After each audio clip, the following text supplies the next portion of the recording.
হাসিনা পতন হওয়ার পরও কিন্তু প্রচুর মামলা হয়েছে, এক একটা মামলায় 200, 300, 3000 আসামি অজ্ঞাতনামা আছে। পার্থক্য কি? আওয়ামী লীগ যখন মামলা করছিল বিএনপির বিরুদ্ধে, তখন পুলিশ গ্রামে গঞ্জে ঢুকে তুলে তুলে টোকাইয়া টোকাইয়া আনছে। এখন পার্থক্য কি? এতগুলা মামলা হইলো, পুলিশ ধরে না, টোকাইয়া টোকাইয়া আনে না। তার মানে কি? প্রশাসনটাই ফ্যাক্টর, প্রশাসন তার রুটিন কাজ করে না।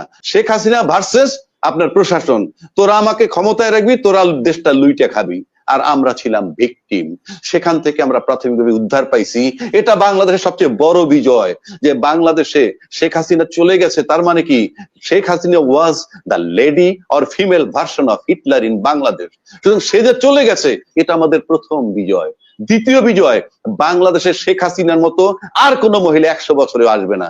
এখন ডিজিটাল যুগে এআই আসছে, তারপরে আপনার আইটি এবং ডিজিটাল বলতে যা বুঝায়, এগুলো সব খুব কাজ করে।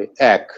2 নম্বর, ভারতের গোয়েন্দা মানে আর্মি চিফ বলেন বা গোয়েন্দা প্রধান বলেন, যেই বলেন না কেন, বাংলাদেশ এবং ইন্ডিয়াকে আমরা যেভাবে ম্যাপটা যদি দেখি, তাহলে আপনি দেখবেন যে টোটালটাকে মিলিয়ে যদি শার্ট ধরেন, শার্ট, তাহলে বাংলাদেশ হলো শার্টের পকেট। এখন কিংবা একটা হিউম্যান বডি কল্পনা করলে সেটা হলো স্টোমাক বাংলাদেশটা। তো সেই স্টোমাকে যদি গন্ডগোল হয়, তাহলে ভারত বাংলাদেশ সহ গন্ডগোল হয়। সুতরাং এ ব্যাপারে ভারত উদ্বিগ্ন থাকবে, এইটাই স্বাভাবিক। কারণ পৃথিবীতে এই একটা মাত্র দেশ, যেই দেশের 3 দিক থেকে একটা দেশের বর্ডার। এর চেয়ে লম্বা বর্ডারও আছে বহু দেশের সাথে, কিন্তু সেটা লম্বা একটা না, কিন্তু এরকম 3 দিক থেকে বর্ডার। সুতরাং আমিও যদি ভারত লোক হইতাম আর বাংলাদেশে কোনো টার্মোয়েল সিচুয়েশন হইতো, আমি চিন্তিত হইতাম। কারণ এখানে যদি পয়জনাস কিছু হয়, এটার ইম্প্যাক্ট আমার উপরে পড়বে। সেই হিসাবে তার চিন্তিত হওয়াটা আমি যৌক্তিক মনে করি। আবার প্রতিবেশী দেশ হিসাবে আমার সাথে তার একটা মধুর সম্পর্ক থাকবে, একইভাবে উনিও আমাদের সাথে মধুর সম্পর্ক রাখার জন্য যে মানে চেষ্টা করবেন বা রাখবেন, এটাই স্বাভাবিক এবং এটাই প্রত্যাশা করি। আর গোয়েন্দা থাকা খুবই স্বাভাবিক। আপনি কলেজ জীবনে যান, স্কুলের জীবনে যান, একে অপরের পেছনে আমরা গোয়েন্দাগিরি করি। আর এই রাষ্ট্রে রাষ্ট্রে তো গোয়েন্দাগিরি হবেই। এবং উনি যদি উদ্বিগ্ন হয়ে থাকেন পাকিস্তানি গোয়েন্দারা এখানে আসলে প্রচুর পরিমাণ, সেটা আমি ওনাদেরও ব্যর্থতা বলবো। কারণ আমি দীর্ঘদিন ধরে 53 বছর যাবত আপনার একটানা প্রতিবেশী, সেখানে 5ই আগস্টের পরে এই অল্প সময়ের মধ্যে যদি পাকিস্তানি গোয়েন্দা এখানে এসে থাকে, এটার ব্যর্থতা আপনাদেরও আছে। কথার কথা, তর্কের খাতিরে বলছি, কিভাবে আসলো? 53 বছরই তো আপনার প্রতিবেশী আমি। সুতরাং দুইটা প্রতিবেশীর শান্তিপূর্ণ সহাবস্থান, peaceful coexistence between the two countries is mandatory, এবং সেটা ভাইস ভার্সা, একতরফা নয়। তৃতীয় কথা আসি, ইউনূস সাহেবের কথা বলছেন আমাদের ম্যাডাম জাহাঙ্গীরনগর বিশ্ববিদ্যালয়ের, যে আমরা তাকে সমর্থন করি। দেখেন, সমর্থন আর কোঅপারেশন দুইটা জিনিস। যেমন ভাই বললেন যে আওয়ামী লীগের সময়, বা আপাও বলছেন, এত বেশি মামলা হয়েছে যে পুলিশের যন্ত্রণায় ঘরে থাকতে পারেনি।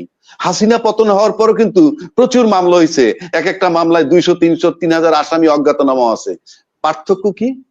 আওয়ামী লীগ যখন মামলা করছিল বিএনপির বিরুদ্ধে, তখন পুলিশ গ্রামে গঞ্জে ঢুকে তুলে তুলে টোকাইয়া টোকাইয়া আনছে। এখন পার্থক্য কি?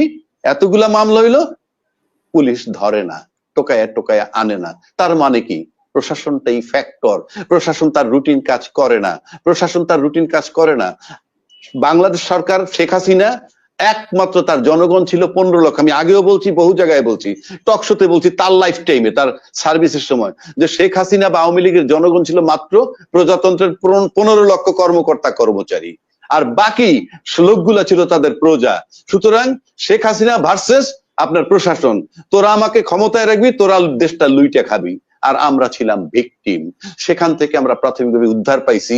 এটা বাংলাদেশের সবচেয়ে বড় বিজয়, যে বাংলাদেশে শেখ হাসিনা চলে গেছে। তার মানে কি? Sheikh Hasina was the lady or female version of Hitler in Bangladesh. সুতরাং সে যে চলে গেছে, এটা আমাদের প্রথম বিজয়। দ্বিতীয় বিজয়, বাংলাদেশের শেখ হাসিনার মতো আর কোন মহিলা 100 বছরে আসবে না। শেখ রেহানাকে দেন, পুতুলকে দেন, জয়কে দেন, বসান ক্ষমতায়, পারবে না। এটা আমাদের সবচেয়ে বড় বিজয়। উই মাস্ট অ্যাপ্রিসিয়েট ইট, যে female version of Hitler Bangladesh থেকে চলে গেছে, আর আসবে না। ধন্যবাদ।